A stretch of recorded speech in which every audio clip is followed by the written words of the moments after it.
आजचा दिवस नेहमीसारखा, पण सायंकाळ थोडी वेगळी गेली. रामकृष्णारी मंडळी, स्वागत आहे पुन्हा एका नवीन व्लॉगमध्ये. तर सकाळी नेहमीप्रमाणे कामं आटपून तयार झाले, चाय नाश्ता केला, मुलाला स्टेशनवर सोडलं आणि ऑफिसला गेले. काम आटपून घरी आले आणि आज आई पण घरी होती. आम्हाला आज राखीच्या खरेदीसाठी जायचं होतं.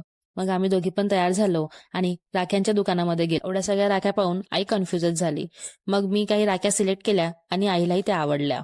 मग नंतर कपड्यांच्या दुकानामध्ये गेलो. माझ्यासाठी ना मला फुटवेअर घ्यायचं होतं.